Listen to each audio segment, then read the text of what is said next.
Welcome to this series of final term preparation. ये final term की preparation series की video है। Complete series इस चैनल के ऊपर अपलोड की जा रही है और आज की वीडियो के अंदर आपको MGT 503 की फाइनल टर्म की प्रिपरेशन के लिए लेक्चर नंबर 31 से लेकर 40 तक के मेन पॉइंट्स करवाए जा रहे हैं। तो शुरू करते हैं आज के इस ट्यूटोरियल को। इसमें सबसे पहले कि जो वर्टिकल कोऑर्डिनेशन है वो क्या है, लिंकिंग करना एक्टिविटीज़ जो है टॉप के ऊपर ऑर्गेनाइजेशन के उनके साथ जुड़े हैं मिडिल और लोअर के ऊपर, ताकि अचीव किया जाए ऑर्गेनाइजेशनल गोल्स को। उसके बाद ये कि जो फॉर्मलाइजेशन होती है, हर ऑर्गेनाइजेशन के अंदर फॉर्मलाइजेशन देखी जाती है। इससे मुराद ये कि किस हद तक return policies, rules, procedures, job description और जो दूसरे डॉक्यूमेंट है स्पेसिफाई करें कि किस तरह के एक्शंस जो है वो लिए जाएं। कोई भी एक सर्कमस्टेंसेस है उनमें किस तरह के एक्शन जो है वो लिए जाएं। ये सारी चीज़ें रिटर्न होना है, यानी कि किस हद तक रिटर्न है। तो जितनी ज़्यादा रिटर्न है उतनी ज़्यादा फॉर्मलाइजेशन है, और जितने कम रिटर्न है उतनी कम फॉर्मलाइजेशन है। स्पैन ऑफ मैनेजमेंट या जिसको स्पैन ऑफ कंट्रोल कहा जाता है, इससे मुराद ये कि नंबर ऑफ सबऑर्डिनेट जो कि डायरेक्टली रिपोर्ट करते हैं कि स्पेसिफिक मैनेजर को, यानी कि एक मैनेजर के अंडर में जो डायरेक्टली उसको रिपोर्ट कर रहे हैं वो कितने लोग हैं एक्चुअली। उसके बाद ये कि टॉल स्ट्रक्चर, फ्लैट स्ट्रक्चर होता है। टॉल स्ट्रक्चर वो होता है जो कि नैरो स्पेन होता है जिसका मैनेजमेंट का, और बहुत सी हायरार्किकल लेवल है। टॉल स्ट्रक्चर में बहुत ही ज़्यादा जो है वो हायरार्किकल लेवल होती है और एक मैनेजर के अंडर में इतने ज़्यादा लोग नहीं होते डायरेक्टली रिपोर्ट करने वाले। जबकि फ्लैट स्ट्रक्चर ऐसा होता है जिसमें ब्रॉडर स्पेन होता है मैनेजमेंट का। एक मैनेजमेंट के अंडर में कई सारे लोग रिपोर्ट करने वाले होते हैं और इसमें हायरार्किकल लेवल कम होती हैं, जाहिर बात है, इसी वजह से वाइड स्पेन ऑफ कंट्रोल देखने में आता है। डाउन साइजिंग की हम बात करें, ऐसा प्रोसेस होता है सिग्निफिकेंटली तौर पे रिड्यूस किया जाता है, जो लेयर्स ऑफ मिडिल मैनेजमेंट होती हैं उनको कम कर दिया जाता है और स्पेन ऑफ कंट्रोल जाहिर बात है फिर बढ़ जाएगा। और साइज़ को कम किया जाएगा वर्क फोर्स के, उसमें फिर कई सारी चीज़ें की जा सकती हैं। और रीस्ट्रक्चरिंग की हम बात करें तो ऐसा प्रोसेस होता है जिसके ज़रिए मेजर चेंजेस की जाती है ऑर्गेनाइजेशनल स्ट्रक्चर में, जिसमें रिड्यूस करना भी हो सकता है मैनेजमेंट लेवल्स का, और पॉसिबली तौर पर ये भी हो सकता है कि चेंज किया जाए कुछ मेजर कंपोनेंट ऑर्गेनाइजेशन के, डाइवर्स टीचर या एक्विजिशन एक्वायर कर लिया जाए, ये भी हो सकता है। सेंट्रलाइजेशन की बात करें तो सम्राट किस हद तक पावर और जो अथॉरिटी होती है वो टॉप मैनेजमेंट के पास है, टॉप लेवल के पास है। और डिसेंट्रलाइजेशन से मुराद किस हद तक पावर और अथॉरिटी जो है वो लोअर लेवल को दी जाती है। लाइन और स्टाफ पोजीशन होती है। लाइन पोजीशन से मुराद वो जिसके पास अथॉरिटी और रिस्पॉन्सिबिलिटी होती है कि अचीव करे ऑर्गेनाइजेशन की मेजर गोल, जबकि स्टाफ पोजीशन वो होती है जिसका प्राइमरी पर्पस ये होता है प्रोवाइड करे स्पेशलाइज सर्विस, एक्सपर्टीज और असिस्टेंट लाइन पोजीशन को। ये प्रोवाइड करते हैं सर्वे एक्सपर्टीज़ और असिस्टेंट लाइन पोजीशन को, जबकि लाइन वाले मेजर गोल जो है वो अचीव करते हैं ऑर्गेनाइजेशन के। स्टाफ डिपार्टमेंट के अंदर जो है वो फंक्शनल अथॉरिटी होती है और अथॉरिटी होती है दूसरों के ऊपर ऑर्गेनाइजेशन में मैटर्स के अंदर जो कि रिलेट करते हैं डायरेक्टली स्टाफ डिपार्टमेंट फंक्शन से। हॉरिजॉन्टल कोऑर्डिनेशन जो होता है उसमें लिंक किया जाता है एक्टिविटीज़ को डिपार्टमेंट्स में सेम लेवल के ऊपर, लेकिन हॉरिजॉन्टल में डिफरेंट लेवल्स नहीं होती, वर्टिकल में होती है लेकिन यहाँ पे नहीं होती हॉरिजॉन्टल में। हॉरिजॉन्टल लाइन कुछ ऐसी ही होती है तो इसमें सेम लेवल होती है, जबकि वर्टिकल लाइन इस तरह होती है तो वहाँ डिफरेंट लेवल्स। अब एक जो मैनेजरियल इंटीग्रेटर है वो मैनेजर होता है जिसको दिया जाता है टास्क जो है कोऑर्डिनेट करने का, रिलेटेड वर्क जिसमें शामिल है कई सारे फंक्शनल डिपार्टमेंट्स। जॉब रोटेशन की हम बात करें, रोटेट किया जाता है। इसमें क्या होता है कि पीरियडिकली शिफ्ट किया जाता है वर्कर्स को एक जगह से दूसरी जगह, यानी कि सेट ऑफ जॉब के ज़रिए प्लान सीक्वेंस के अंदर। जॉब एनलार्जमेंट होती है, एलोकेट किया जाता है बहुत सा वाइड वैरायटी जो है सिमिलर टास्क की, ताकि ज़्यादा चैलेंजिंग बनाया जाए, इनके ज़्यादा काम दिया जाएगा एक तरह से। और जॉब एनरिचमेंट होती है जो कि ये आइडिया ये इसके जो पायनियर थे वो थे फ्रेडरिक हर्ट्सबर्ग। ऐसा प्रोसेस जिसके ज़रिए अपग्रेड किया जाता है जॉब टास्क मिक्स को, ताकि बढ़ाया जाए सिग्निफिकेंटली तौर पे पोटेंशियल जो ग्रोथ के लिए, अचीवमेंट के लिए, रिस्पॉन्सिबिलिटी और रिकग्निशन के लिए। जॉब डेप्थ की बात करें हम तो इससे मुराद किस हद तक इंडिविजुअल जो है वो प्लान कर सकते हैं, कंट्रोल कर सकते हैं वर्क, जिसमें उनकी जो कि शामिल है उनकी जॉब्स में। सो जो जेनरिक मॉडल्स हैं ऑर्गेनाइजेशनल डिज़ाइन की, उसकी अगर हम बात करें, मैकेनिस्टिक ऑर्गेनाइजेशन एक ऐसी ऑर्गेनाइजेशन स्ट्रक्चर होता है जिसमें क्या होता है कि बहुत ज़्यादा स्पेशलाइजेशन है, डिपार्टमेंटलाइजेशन है, स्पैन ऑफ कंट्रोल नैरो होता है, वाइड नहीं होता, फॉर्मलाइजेशन बहुत हाई है, लिमिटेड इंफॉर्मेशन नेटवर्क है और लिटिल पार्टिसिपेशन होती है डिज़ाइन डिसीजन मेकिंग में लो लेवल एम्प्लॉयज़ की तरफ से। एक ऑर्गेनिक ऑर्गेनाइजेशन एक ऐसा स्ट्रक्चर होता है जो कि हाईली अडेप्टिव, फ्लेक्सिबल भी होता है और बहुत कम वर्क स्पेशलाइजेशन है, फॉर्मलाइजेशन मिनिमल है और लिटिल डायरेक्ट सुपरविजन भी होती है एम्प्लॉयज़ की। स्ट्रेटजीज़ एंड स्ट्रक्चर की हम बात करें, सो ये जो एक कॉन्टिजेंसी वेरिएबल है जो कि इन्फ्लुएंस करता है ऑर्गेनाइजेशन डिज़ाइन, वो है organisation strategy. Size and structure की हम बात करें, सो कंसिडरेबल जो है हिस्टोरिकल एविडेंस है कि एक ऑर्गेनाइजेशन का साइज सिग्निफिकेंटली तौर पे उसके स्ट्रक्चर को अफेक्ट करता है और लार्जर ऑर्गेनाइजेशंस जो होती हैं उनका जो है वो होती है ज़्यादा, वहाँ पर स्पेशलाइजेशन ज़ाहिर बात है देखने में आती है। आप देखेंगे जितनी बड़ी ऑर्गेनाइजेशन है वहाँ ज़्यादा आपको स्पेशलाइजेशन दिखाई देगी और जितनी छोटी है वहाँ उतनी कम स्पेशलाइजेशन दिखाई देगी। इसी तरह डिपार्टमेंटलाइजेशन भी वहाँ ज़्यादा होगी, सेंट्रलाइजेशन भी हम देखेंगे और फॉर्मलाइजेशन भी। ऑल्दो के जो साइज स्ट्रक्चर रिलेशनशिप है वो लीनियर नहीं है। सिंपल स्ट्रक्चर की बात करें, एक ऑर्गेनाइजेशनल डिज़ाइन होता है लो डिपार्टमेंटलाइजेशन के साथ, स्पैन ऑफ कंट्रोल यहाँ पर वाइड होता है, अथॉरिटी सेंट्रलाइज होती है एक सिंगल पर्सन और लिटिल फॉर्मलाइजेशन में। मोटिवेशन की हम बात करें तो इससे मुराद ये होती है कि विलिंगनेस होना, कि हाई लेवल ऑफ एफर्ट्स जो है वो की जाएँ ताकि पहुँचा जाए ऑर्गेनाइजेशनल गोल्स तक। नीड की हम बात करें, एक इंटरनल स्टेट होती है, अंदर होती है ज़ाहिर बात है, जो कि सर्टेन आउटकम्स को अट्रैक्टिव बनाती है और एक अनसेटिस्फाइड नीड करती है टेंशन। जब नीड अनसेटिस्फाई होगी, टेंशन होगी, वो जो है स्टिमुलेट करेगी ड्राइव्स जो है इंडिविजुअल के अंदर। इंट्रिंसिक नीड होती है, एक्सट्रिंसिक होती है। इंट्रिंसिक जो होती है एक पर्सन की जो इंटरनल डिज़ायर होती है कि वो करे कोई चीज़ अपनी सेटिस्फेक्शन, रिस्पेक्ट के लिए, प्रेस्टीज या फिर लॉयल्टी के लिए। और जो एक्सटर्नल होती है फैक्टर ऑफ मोटिवेशन जो बाहर से आते हैं, वो होती है इसके अंदर। Now the Maslow's need theory में अब्राहम मैस्लो ने जो है वो एक हायरार्की दी थी नीड थ्योरी की। इसके अंदर बेसिक लेवल की नीड से नीड का लेवल जो है वो पर होता जाता है। सो पहली जो नीड है, जो बुनियादी बिल्कुल ही ज़रूरत की नीड है, वो फिजियोलॉजिकल है, बेसिक नीड होती है। इसमें फूड, वाटर, शेल्टर जो है वो आ जाता है। खाना भी चाहिए इंसान को, पानी भी चाहिए, घर भी चाहिए। और उसके बाद फिर ये नीड पूरी होती है लोगों की, तो फिर उनको ज़ाहिर बात है सेफ्टी की ज़रूरत होती है। और सेफ्टी के अंदर हर तरह की सेफ्टी आ जाएगी, इवन कि उनकी जॉब की सेफ्टी भी आ जाएगी। और फिर वो ज़ाहिर बात है कहीं पर जाते हैं तो उनका जो भी सामान है वो सेफ़ रहे, उनके पैसे वगैरह भी ज़ाहिर बात है सेफ़ रहें, ये भी उसमें आ जाएगा। इसके अलावा बिलोंगिंगनेस है, जो कि ज़ाहिर बात है दूसरों के साथ इंसान रहे जुड़ा और दूसरे उसको एक्सेप्ट करें। कोई भी इंसान अकेला नहीं रह सकता, उसको दूसरों का साथ चाहिए होता है। और एस्टीम नीड्स होती हैं जो कि रिलेट करती हैं एक पॉजिटिव सेल्फ इमेज का होना, दूसरे एक्सेप्ट करें, अप्रिशिएट करें, एक्चुअली दूसरे अप्रिशिएट करें, अप्रिसिएशन मिले दूसरों की तरफ से। सेल्फ एक्चुअलाइजेशन होती है फुलेस्ट पोटेंशियल जो है उस तक पहुंचा जाए अपने। सो एनालिसिस और वीकनेस भी है। अब ये जो थ्योरी दी है अब्राहम मैस्लो ने, सो 5 लेवल ज़रूरी नहीं हमेशा प्रेजेंट हो, कभी कोई एक आध लेवल मिस भी हो सकता है इसमें से। और जो ऑर्डर है ज़ाहिर बात है नीड का, वो ज़रूरी नहीं है कि सेम रहे हर जगह पर हर एम्प्लॉयज़ के लिए, ऑर्डर में डिफरेंट आ सकता है।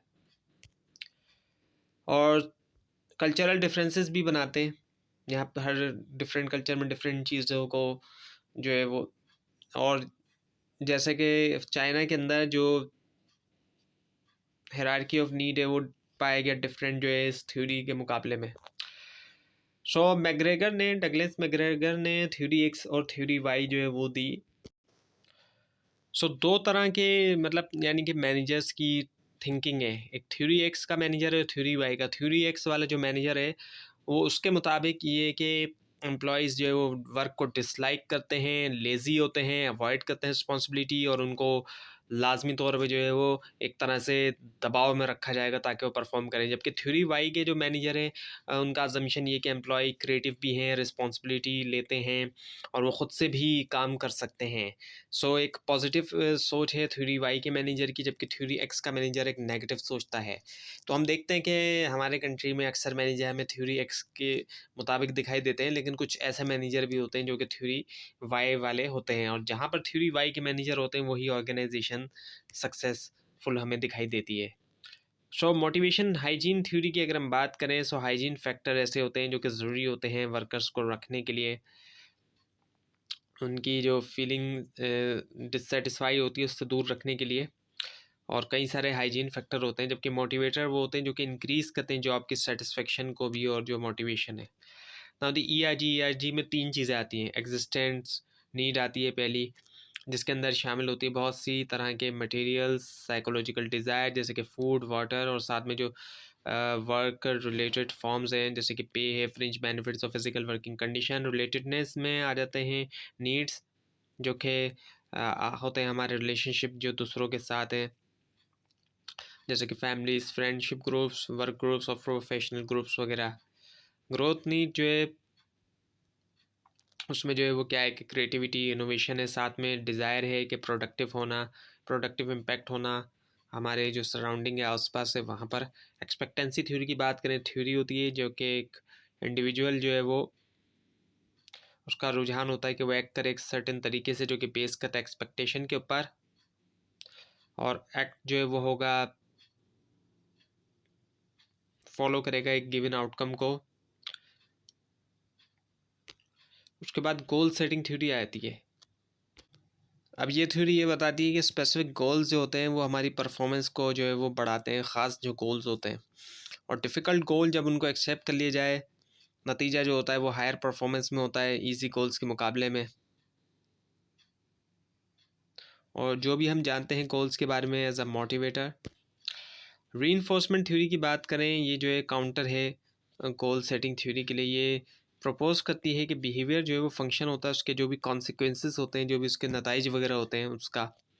ओपन बुक मैनेजमेंट की हम बात करें तो ये जो है मोटिवेशनल अप्रोच होती है जिसके अंदर एक ऑर्गेनाइजेशन का जो है फाइनेंशियल स्टेटमेंट जो है वो ओपन होता है और उसको शेयर किया जाता है एम्प्लॉयज़ के साथ भी। अब जहाँ पर ओपन बुक मैनेजमेंट होगी वहाँ पर जो बुक्स हैं, बुक्स ऑफ अकाउंट वगैरह हैं, फाइनेंशियल स्टेटमेंट वगैरह हैं, वो एम्प्लॉयज़ को दिखाया जाएगा और उनके साथ शेयर किया जाएगा, उनके लिए ओपन होगा। पे फॉर परफॉर्मेंस प्रोग्राम होते हैं ऐसे कंपनसेशन प्लान्स जो कि एम्प्लॉयज़ को देते हैं बेसिस के ऊपर कुछ परफॉर्मेंस मेजर्स की। लीडरशिप की हम बात करें सो रिकग्निशन होती है इंपॉर्टेंट रोल जो कि लीडरशिप प्ले करती है ऑर्गेनाइजेशन की परफॉर्मेंस में, वाइडली एक्नॉलेज होती है मैनेजर्स की तरफ से हर जगह। लीडरशिप जो है वो होती है जो कि बनाती है चीज़ों का होना ऑर्गेनाइजेशन के अंदर। Now the managers versus leaders. अब मैनेजर्स और लीडर्स इनमें फ़र्क है। जनरली तौर पे लोग डिफ्रेंशिएट नहीं कर पाते और ज़्यादातर लोगों को नहीं पता है कि इनके दरमियान क्या फ़र्क है, लेकिन ज़ाहिर बात है कई सारे फ़र्क हैं इनमें। कई सारे सेम काम भी हो सकते हैं लेकिन फ़र्क भी कई सारे होते हैं। मैनेजर्स को ज़ाहिर बात है अपॉइंट किया जाता है, उनके पास लेजिटिमेट पावर होती है ऑर्गेनाइजेशन के अंदर जो उनको अथॉरिटी दी जाती है उसकी वजह से। जबकि लीडर्स वो होते हैं जो कि दूसरों को इन्फ्लुएंस करते हैं और जिनके पास मैनेजरियल अथॉरिटी भी होती है। दूसरों को इन्फ्लुएंस करने वाले लोग होते हैं लीडर्स, असरअंदाज होते हैं, इनका एक असर होता है दूसरों के ऊपर। और लीडर जो है, लीडरशिप जो है वो एबिलिटी होती है कि इन्फ्लुएंस किया जाए ग्रुप को ताकि गोल्स को अचीव किया जाए। लीडरशिप कोई भी ज़ाहिर बात है एक लीडर है उसके जो लीडरशिप होगी वहाँ उसके अंडर में उसमें उसके ज़रिए पूरे के पूरे ग्रुप के ज़रिए गोल्स को अचीव किया जाएगा। और पावर जो है वो क्या है, इससे मुराद वो कैपेसिटी है कि असर किया जाए बिहेवियर जो है दूसरों का। जितनी ज़्यादा पावर होगी तो उतना ज़्यादा दूसरे की बिहेवियर को असर किया जाएगा। टाइप्स ऑफ पावर, पावर भी कई तरह की होती है। लेजिटिमेट पावर होती है जो कि पोजीशन प्लेस से आती है, यानी कि अब किसी भी शख्स को कोई एक सीट मिली हुई है ऑर्गेनाइजेशन में तो वहाँ से जो पावर आ रही है वो लेजिटिमेट पावर होती है। इसके अलावा रिवार्ड पावर होती है जो कि वहाँ से आती है कि किसी शख्स को कंट्रोल करना, और वैल्यू प्रोवाइड करना, रिवार्ड देना, यानी कि रिवार्ड दिया जाए दूसरों को इस चीज़ के ऊपर जो पावर बेस करती है वो। और कॉर्सिव पावर, अब ये एक ऐसी पावर होती है जहाँ पर लोगों को पनिश किया जाता है, लोगों को डराया जाता है, डरा के जो पावर हासिल की जाती है उसको कॉर्सिव पावर कहते हैं। और एक्सपर्ट पावर होती है, ये बेस करती है लोगों की एक्सपर्टीज़ के ऊपर। ज़ाहिर बात है जितनी उनके पास वैल्यूएबल एक्सपर्टीज़ होंगी, कोई भी नॉलेज है, इंफॉर्मेशन है या कोई स्किल वगैरह है, वो जितने ज़्यादा उनके पास होगा उसकी वजह से उनको जो पावर मिलेगी वो जो है एक्सपर्ट पावर कहलाई जाएगी। इंफॉर्मेशन पावर होती है जो कि आती है एक्सेस होना, कंट्रोल होना इम्पॉर्टेंट इन्फॉर्मेशन का, ऑर्गेनाइजेशन के ऑपरेशंस और फ्यूचर प्लान के बारे में। किसी भी शख्स के पास कोई भी इंपॉर्टेंट इन्फॉर्मेशन है तो उसके पास इंफॉर्मेशन पावर होगी। और रेफरेंट पावर होती है जो कि आती है एडमायर्ड होना, पर्सनली आइडेंटिफाइड होना या दूसरों की तरफ से लाइक होना। सो ट्रेड्स जो होते हैं वो डिस्टिंक्टिव इंटरनल क्वालिटीज़ होती हैं या करेक्टरिस्टिक्स होती है एक इंडिविजुअल की, जैसे कि उसकी फ़िज़िकल करेक्टरिस्टिक हो गई कि जो हाइट है कितनी है, वो वेट कितना है, अपीयरेंस, इसके अलावा एनर्जी। पर्सनैलिटी करेक्टरिस्टिक्स हो गई, उसकी डोमिनेशन की डोमिनेंसी है या नहीं है, एक्सट्रोवर्जन है वो, ओरिजिनलिटी है। और स्किल्स एंड एबिलिटीज़ हो गई, इंटेलिजेंस होना, नॉलेज होना, टेक्निकल कॉम्पिटेंसेस होना, टेक्निकली साउंड होना। Types of leadership behavioural style की हम बात करें, ऑटोक्रेटिक लीडर्स होते हैं जो कि यूनिलैटरल डिसीजंस करते हैं, डिक्टेट करते हैं वर्क मेथड, खुद से कर रहे होते हैं सब कुछ, मतलब जो भी डिसीजन होते हैं। लिमिट करते हैं वर्कर की नॉलेज को गोल्स के बारे में, यानी कि ये ऐसे होते हैं जो कि खुद से करते हैं डिसीजन वगैरह। जबकि डेमोक्रेटिक ऐसे होते हैं जो कि ज़ाहिर बात है डेमोक्रेसी वाले तरीके को फॉलो करते हैं, जो कि इन्वॉल्व करते हैं दूसरों को भी और दूसरों को शामिल करते हैं वो। लेसेस फेयर लीडर्स भी होते हैं जो कि दे देते हैं ग्रुप को कंप्लीट फ्रीडम। अच्छा, ये ऐसे होते हैं जो कि कम्प्लीटली फ्रीडम दे देते हैं, प्रोवाइड करते हैं नेसेसरी मटेरियल्स, पार्टिसिपेट करते हैं सिर्फ आंसर देने में, क्वेश्चंस अवॉइड करते हैं गिविंग देने में फीडबैक। अब मिशिगन स्टडीज़ हुई, एम्प्लॉय सेंटर्ड अप्रोच के साथ मैनेजर्स क्या करते हैं, चैनल करते हैं उनकी मेन अटेंशन जो है ह्यूमन एस्पेक्ट्स के साथ, सबऑर्डिनेट की जो प्रॉब्लम्स हैं और डेवलपमेंट से एक इफेक्टिव वर्क ग्रुप जो कि डेडिकेट किया जाता है हाई परफॉर्मेंस लेवल्स के लिए। और उसके बाद ये कि जॉब सेंटर्ड अप्रोच के साथ लीडर्स डिवाइड करते हैं वर्क को रूटीन टास्क के अंदर, डिटरमाइन करते हैं वर्क मेथड और क्लोजली सुपरवाइज करते हैं वर्कर को कि इंश्योर करें मेथड को फॉलो किया जाए और प्रोडक्टिविटी स्टैंडर्ड्स जो है उनको पूरा किया जाए। अब है ओहायो स्टेट स्टडीज़, रिसर्चर्स जो है ओहायो स्टेट यूनिवर्सिटी के ऊपर उन्होंने डेवलप किया क्वेश्चन ताकि मेजर करें लीडर्स की बिहेवियर और को रिलेट करें उनको ग्रुप की परफॉर्मेंस और सेटिस्फेक्शन के साथ। इनिशिएटिंग स्ट्रक्चर की हम बात करें तो इससे मुराद किस हद तक जो है एक लीडर डिफाइन करता है या करती है अपने जो रोल्स हैं, और रोल्स जो है सब ऑर्डिनेट के भी अपने रोल भी और सब ऑर्डिनेट जो अंडर हैं लीडर के, और इस हिसाब से किए जाते हैं ताकि अचीव करना यूनिट गोल्स को। कंसिड्रेशन की बात करें इससे मुराद ये कि किस हद तक एक लीडर जो है वो बिल्ड करे म्यूचुअल ट्रस्ट जो है अपने सबऑर्डिनेट्स के साथ, और उनके आइडियाज़ को फिर रिस्पेक्ट भी दिया जाए और कंसर्न किया जाए, उनकी फीलिंग्स जो उनके लिए कंसर्न शो किया जाए एक्चुअली। सिचुएशनल थ्योरीज हैं जो कि सिचुएशंस के ऊपर एम्फेसाइज करती हैं। फिल्डर्स की जो कंटिजेंसी मॉडल है ये एक सिचुएशनल अप्रोच है, ओरिजिनली डेवलप किया जिसको फ्रेड फिल्डर ने और उनके जो एसोसिएट्स हैं। ट्रांजैक्शनल लीडर्स जो है ऐसे लीडर्स होते हैं जो कि गाइड करते हैं या मोटिवेट करते हैं अपने फॉलोअर्स को डायरेक्शन के अंदर, इस्टेब्लिश गोल्स की क्लैरिफाई करते हुए रोल और टास्क रिक्वायरमेंट। ट्रांसफॉर्मेशनल लीडर्स ऐसे लीडर होते हैं जो प्रोवाइड करते हैं इंडिविजुअलाइज्ड कंसिडरेशन और जो इंटेलेक्चुअल स्टिमुलेशन और प्रोसेस करिश्मा है। करिश्मा की बात करें, ये लीडर्स की एबिलिटी होती है कि इंस्पायर करे प्राइड, फेथ, रिस्पेक्ट, ताकि रिकग्नाइज किया जाए जो कुछ रियली तौर पे इम्पॉर्टेंट है और आर्टिकुलेट किया जाए जो इफेक्टिवली तौर पे एक सेंस ऑफ मिशन या विजन जो कि इंस्पायर करे फॉलोअर्स को। क्रिस्मेटिक लीडरशिप थ्योरी है जो कि एक्सटेंशन होती है एट्रीब्यूशन थ्योरी की और बताती है कि फॉलोअर करते हैं एट्रीब्यूशन जो है हीरोइक या एक्स्ट्राऑर्डिनरी लीडरशिप एबिलिटीज़ जब वो ऑब्जर्व करते हैं सर्टेन बिहेवियर को। विजनरी लीडरशिप जो है इसको डिस्क्राइब किया जाता है ऐसा जो कि बियॉन्ड है, आगे है करिश्मा के।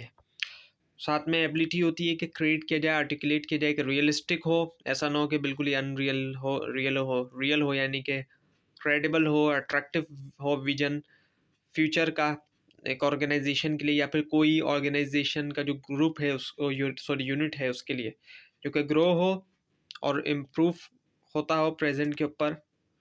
टीम लीडरशिप की हम बात करें तो जैसे जैसे यूजेज जो है वर्क टीम का बढ़ता है, रोल जो है टीम लीडर का बन जाता है बहुत ज़्यादा इम्पोर्टेंट। जेंडर और लीडरशिप की बात करें तो जो नेक्स्ट कंटेम्प्रेरी लीडरशिप इशू है वो ये कि तो हमें कुछ डिफरेंसेस भी दिखाई देते हैं जब हम जेंडर एंड लीडरशिप की बात करते हैं, जो मेल और फीमेल लीडर्स हैं उसके अंदर। फीमेल्स की जो अप्रोच हमें दिखाई देती है वो डेमोक्रेटिक अप्रोच हमें जो है वो दिखाई देती है ज़्यादा तौर पे, ज़्यादा मतलब मेल्स के मुकाबले में। सो ग्रुप को जो है वो डिफ़ाइन किया जाता है, अगर हम ग्रुप की बात करें तो वो ये कि दो या दो से ज़्यादा इंटरेक्टिंग और जो इंटरडिपेंडेंट इंडिविजुअल्स हैं, जो एक दूसरे पर डिपेंड कर रहे हैं। एक तो वो इंटरेक्ट भी कर रहे हैं ग्रुप में रह के, दो या दो से ज़्यादा, एटलीस्ट दो तो होंगे और दो से ज़्यादा भी हो सकते हैं, आपस में इंटरेक्ट भी कर रहे हैं, साथ में वो एक दूसरे पे डिपेंड करते हैं। जो मिलते हैं आपस में, ज़ाहिर बात है ग्रुप बनाया इसलिए जाता है, मिलते हैं ताकि वो पार्टिकुलर ऑब्जेक्टिव अचीव कर सके। इस तरह आप देखते हैं आजकल जो ऑनलाइन ग्रुप्स बनते हैं सोशल मीडिया पे, उनमें भी क्या होता है कि ग्रुप ज्वाइन करने वालों का या ग्रुप बनाने वालों का मकसद ये होता है कि कोई ना कोई ऑब्जेक्टिव्स होते हैं उनके, वो उनको अचीव करना चाहते हैं। फॉर्मल ग्रुप होता है जो कि फॉर्मली तौर पर एक ऐसा ग्रुप होता है जो कि ऑफिशियली प्लान होता है और ऑर्गेनाइजेशन की तरफ से बनाया जाता है, एक ख़ास पर्पज़ के लिए ऑर्गेनाइजेशन बनाती है। कमांड या फंक्शनल ग्रुप होता है एक फॉर्मल ग्रुप जिसके अंदर मैनेजर और तमाम सबऑर्डिनेट होते हैं, जो कि रिपोर्ट करते हैं उस मैनेजर को। इनफॉर्मल ग्रुप ऐसा ग्रुप होता है जो कि इस्टेब्लिश होता है एम्प्लॉयज़ की तरफ से, ना कि ज़ाहिर बात है ऑर्गेनाइजेशन, ताकि ज़ाहिर बात है ग्रुप मेंबर्स को सर्व किया जाए। मेंबर्स के लिए ही ज़ाहिर बात है बनाया गया है, उसके अलावा उनका जो मेंबर्स का इंटरेस्ट है या सोशल नीड है, और ये अनप्लान्ड ग्रुप्स होते हैं। तो ये थी आज की वीडियो। आपको इस बारे में कोई क्वेश्चन है, खास तौर पर इसमें कोई मिस्टेक दिखाई दे, ज़रूर हाईलाइट कीजिए, और इस पूरी सीरीज़ को देखने के लिए फाइनल टर्म एग्जाम्स की प्रिपरेशन के लिए इस चैनल को सब्सक्राइब कीजिए, बेल आइकन के ऊपर क्लिक कीजिए। Thanks for watching this video and best of luck for your exams.